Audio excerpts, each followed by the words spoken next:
have an internal revolution on the culture of how products are built. And there's actually a model for this, which was Microsoft 2002, in which Microsoft was facing kind of the same level of pushback on core information security issues, and they completely changed how the product works.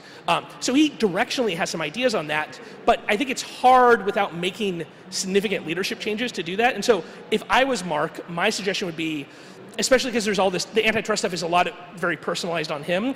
He should hire himself. Well, it's personalized on him because he controls the company. Because he controls the company. Right, because there is a legitimate argument that he has too much power. He needs to give up some of that power. And if I was him, I would go hire a new CEO for the company.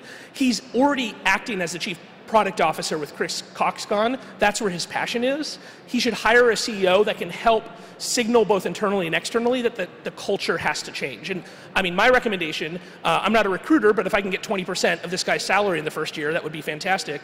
My recommendation would be Brad Smith from Microsoft, but some adult who has gone through this before at another company. And then the second, I think, big thing I would do— So change the management structure. Change the management structure, yeah. To have not the technologist who owns product be at the top. I think it is important to have a manager. Should you go a step further and not allow these tech companies to have this kind of stock where they have complete kingship over it? So this is where I disagree, because I worked for a tech company that had an activist investor that cared mostly about Wall Street things. Well, Yahoo, yes. At Yahoo. But that came at the end. Right, well, yeah, so Yahoo was dying for 10 years. I mean, there was a lot of problems at Yahoo, but I actually think the companies are too beholden to Wall Street. And so the second big thing I would change is they need to get rid of stock compensation at big public companies. Okay. So like 80-something% of my compensation at Facebook was set by Wall Street. And so this is a crazy world. If the CEO comes to you and says, you've done a really poor job of making our products good for the world, I am very upset with you. Congratulations, you got a raise because our stock went up, right? Using RSUs as the main form of compensation for executives takes away any kind of discretion from the CEO to motivate people with money. And I think that's a fundamental issue in Silicon Valley. It's for startups, stock makes sense because people are taking a risk. If you work for a huge profitable company, they already have to fully expense it. There's no tax benefit. You're paying full marginal tax rates on stock compensation.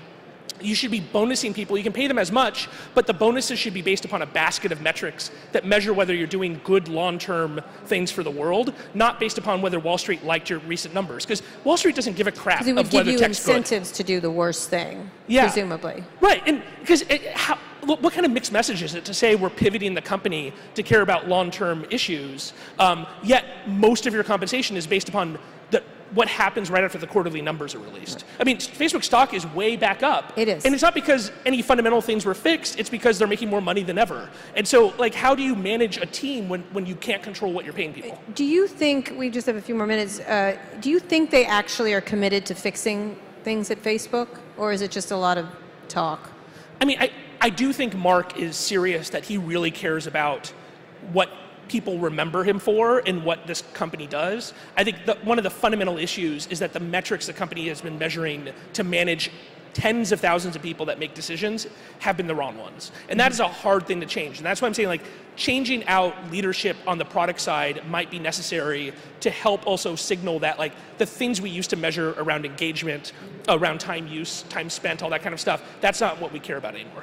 All right, last question. If you were running Facebook, do they call you? Do they talk to you? I talk to lower down people who are actually working on these problems. Yeah. Okay, but they don't, like, at the top? Yeah, we're no, not close. No. They're not close.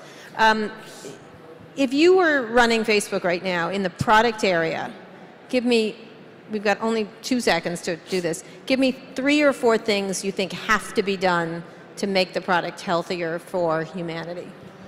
So I agree with some of the directional stuff of moving the company towards smaller groups, moving it towards ephemerality, moving it towards encryption. Encryption, end-to-end encryption, gives you ability to mathematically guarantee people's privacy that allows you to put data out of your reach and out of the reach of your advertising team and anybody who wants to use it.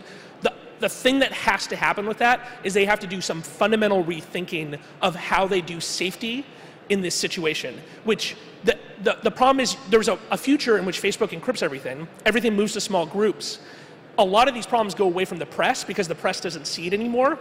but they actually exist and the societal impact is still bad. And I think that is a very seductive future for the company, and the company has to resist that, and they have to work on, well, I believe in encryption and privacy, but we have to balance the privacy responsibility with the safety responsibility, and there is lots of good technical work we can do to do better on both of those.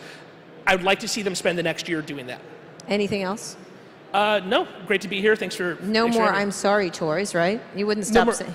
Oh, well, I mean, the other big thing is I think they just need to be honest about what they can and can't do. One of the big problems of the company is they make these content decisions based upon external pressure and trying to react to immediate issues, and they don't base it upon kind of a constitution of why does Facebook do certain things. And the truth is there should be limits to the company's power. And I think it would be better for the company to say there are certain things we are not going to do, even if yelled at a lot by the New York Times, and explain to the media. Ted Cruz or Ted Cruz, right, exactly. Or Donald Trump. Because what's happened is they've vacillated back and forth. And so it's, to use a recent metaphor, there's a little bit of a James Harden action going on here of working the refs, right? They have indicated as the refs that they can be worked, that they will give you the call if you flop, and so everybody's flopping now. And that's not good for democracy, for these decisions to be made in a secret conference room based upon external pressure. It needs to be made with a public discussion based upon really core fundamental values of what they want to do. And I don't understand what those are. I mean, I work there. I don't understand what is the goal of Facebook's content moderation. Is it to keep people safe? Is it to help make the product better for society? Is it to help the community? They haven't explained like what is the fundamental goal, and they haven't said this is the limit that we will not go past. And that is a critical thing they need. I'm going to give you a pro tip. Maybe they haven't thought about it. Yeah, it's possible. Anyway, thank you, Alex Stamos. Thanks, sir.